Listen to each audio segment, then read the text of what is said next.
Je suis Lisa, une lycéenne introvertie de 15 ans. J'ai un frère à qui je tiens énormément du nom de Derek, 17 ans. Il est tout mon contraire. Extraverti, populaire et super amical. Tout le monde l'aime au lycée. On a une relation très fusionnelle, lui et moi. Je sais qu'il tient à moi plus que tout au monde. Il est mon meilleur ami et mon confident. Ce soir, c'est Halloween. Derek m'a proposé de me joindre à lui et à son groupe d'amis pour faire une petite soirée horreur dans un lieu abandonné, si j'ai bien compris. J'ai bien sûr catégoriquement refusé. Sortir en présence d'inconnus ne m'intéresse pas, et j'ai très peur du paranormal qui plus est, même si j'aime beaucoup les histoires d'horreur. Mais Derek a beaucoup insisté pour que je vienne. C'est dur de lui refuser quoi que ce soit. Je pense qu'il souhaite que je me sociabilise et m'intègre à un groupe de personnes avant qu'il s'en aille pour l'université. Il ne veut plus que je subisse le harcèlement dont j'ai été victime au collège. Cette histoire le met hors de lui. Après ces multiples supplications, j'ai fini par céder aux beaux yeux de mon grand frère. Très heureux que je me joigne à lui et à son groupe de potes, il m'a promis que l'on allait beaucoup s'amuser ensemble. J'en doute, mais bon, on verra bien. Une fois la nuit tombée, on a préparé nos affaires. De quoi grignoter, un jeu de cartes et une lampe torche chacun. On a ensuite enfilé nos costumes. J'ai opté pour un déguisement de sorcière très commun, le même que celui de l'an dernier. Mon frère s'est déguisé en clown recouvert de sang pour faire référence au film Ça. Avant de sortir de chez nous et rejoindre les autres près du lycée, mon frère s'est muni d'une arme à feu à petit calibre. « Pourquoi tu prends ça avec toi ?»« On sait jamais ce qui peut arriver, tu sais petite sœur ?» a-t-il répondu d'un air détaché.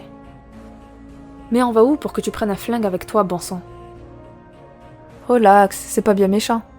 Je sais comment l'utiliser. Et t'inquiète, je laisse la sécurité. N'en parle pas aux autres, hein. J'ai pas envie de les effrayer inutilement. J'ai juste peur qu'il y ait des squatteurs là où on va. Tiens, prends ce couteau, juste au cas où. » a-t-il déblatéré, sans sourciller. « Mais qu'est-ce que tu veux que j'en fasse de ce couteau? Et puis, dis-moi où est-ce qu'on va ?»« Dans un établissement abandonné, je te l'ai déjà dit. J'en sais pas plus moi non plus. C'est ma pote Abby qui a proposé qu'on se rende là-bas. » J'espère que je vais pas regretter de m'être pointé sérieux. « Mais non, t'inquiète pas, on va bien s'amuser. » a-t-il dit en souriant bêtement.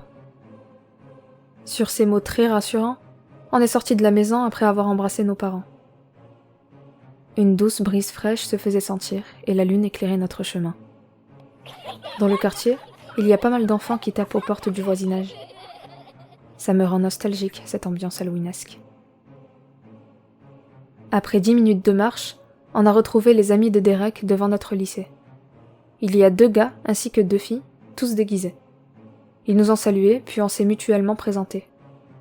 Il y a Bob le cafard, Tim le mime, Abby la vampire et Ellie la poupée Annabelle. Au bout de 2 minutes de discussion, je me sens déjà de trop. Puis mon frère, qui a senti ce malaise, a tout de suite essayé de me réintégrer au groupe, sans succès. Nous avons donc repris notre marche nocturne vers une ruelle, jusqu'à atteindre la voiture de Bob, le plus âgé. On a tous embarqué, même si on était assez serrés à l'arrière. Après plusieurs dizaines de minutes, on a commencé à s'engouffrer petit à petit dans une forêt au grand chêne. Nous avons roulé sur d'étroites pistes sans goudron, pendant 40 bonnes minutes, tout en écoutant mon frère et les autres chanter à tue-tête. Après cette séance de torture auditive, on est enfin arrivé sur place. Bob s'est garé pas loin de la chaussée. Il n'y a évidemment pas de place de parking ici. Cet endroit semble complètement abandonné. Ça m'étonnerait que des squatteurs se trouvent si loin de la civilisation. Mais qu'est-ce qu'on fout là?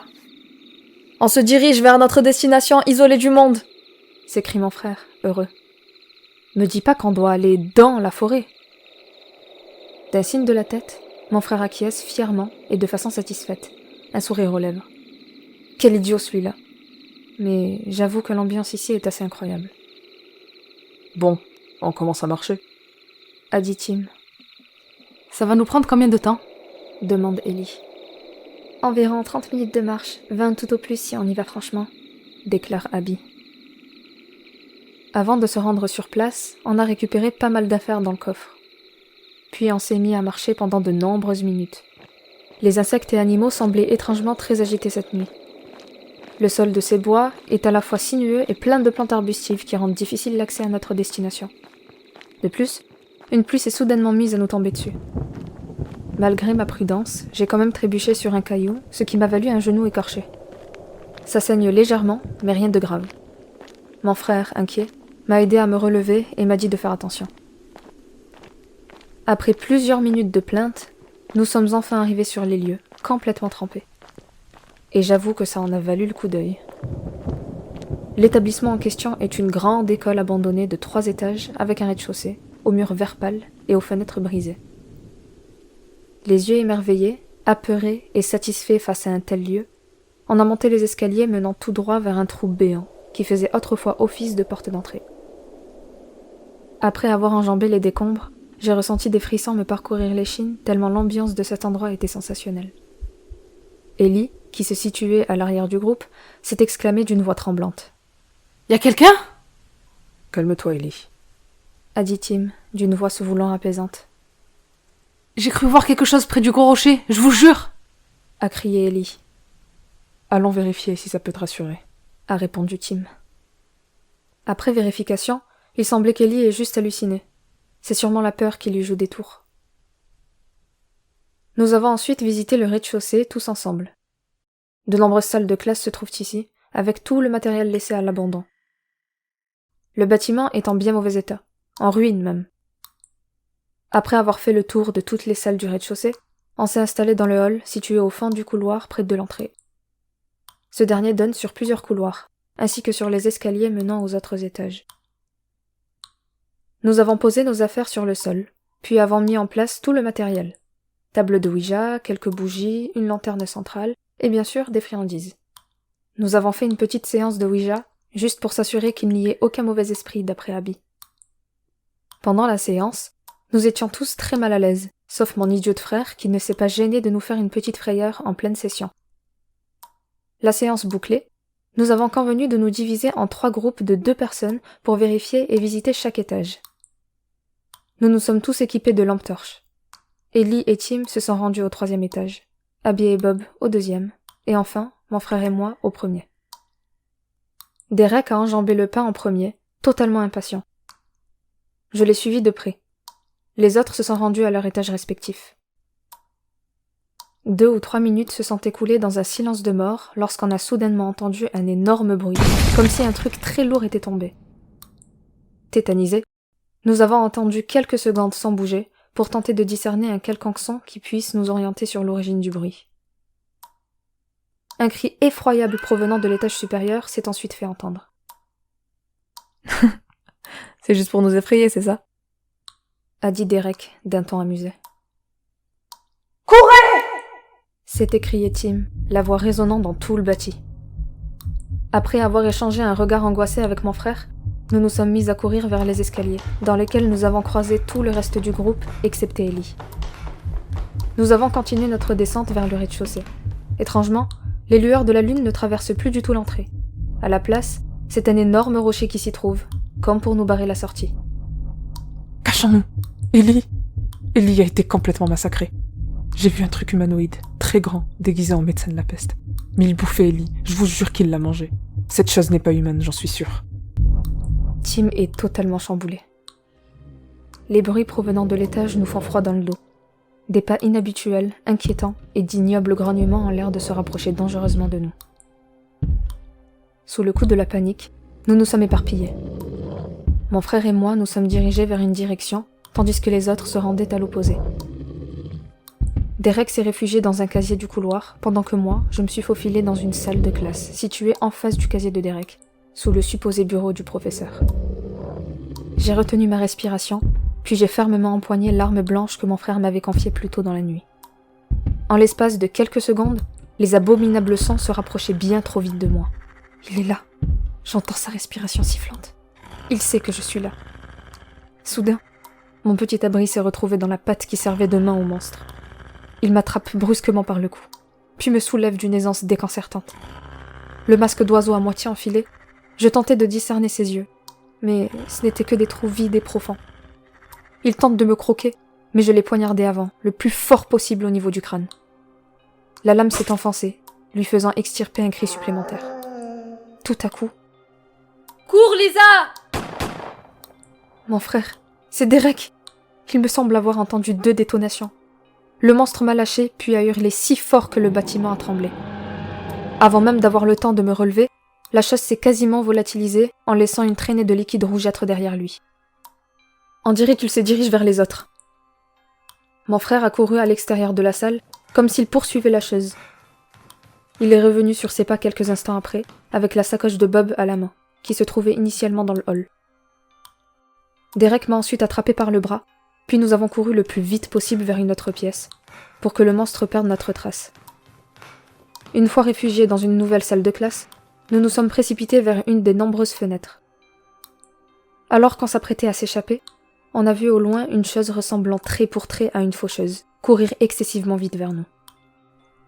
On s'est immédiatement caché sous la fenêtre. « Merde, c'est quoi ces trucs ?» a chuchoté mon frère, déconcerté. « J'en sais rien.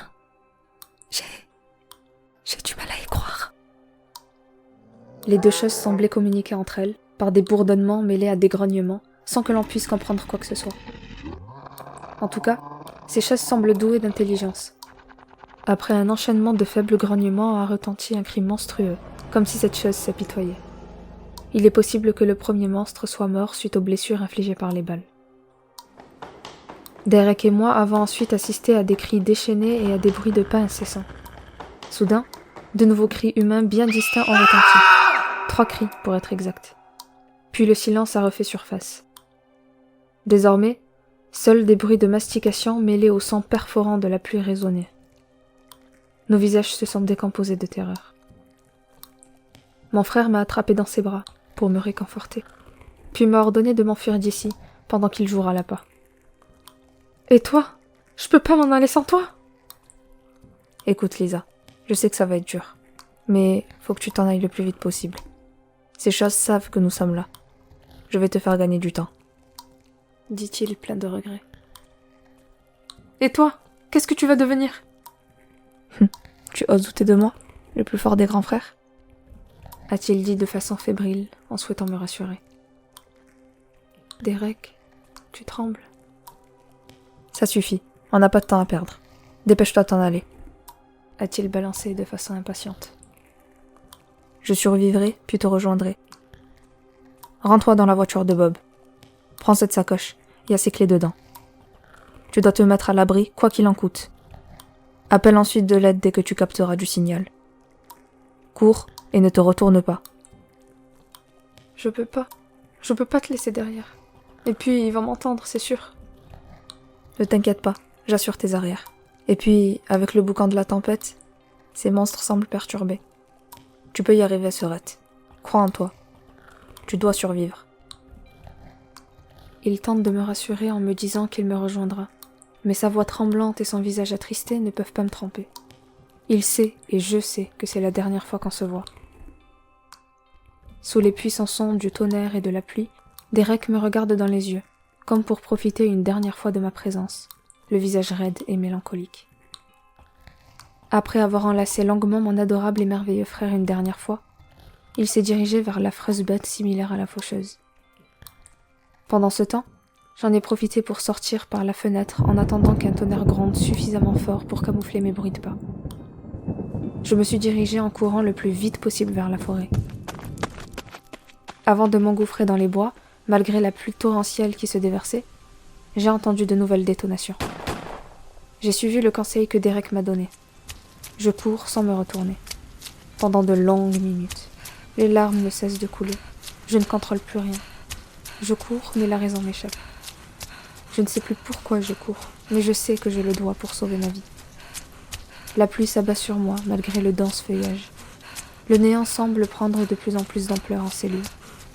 Les minutes passent, et je continue désespérément de courir. C'est étrange.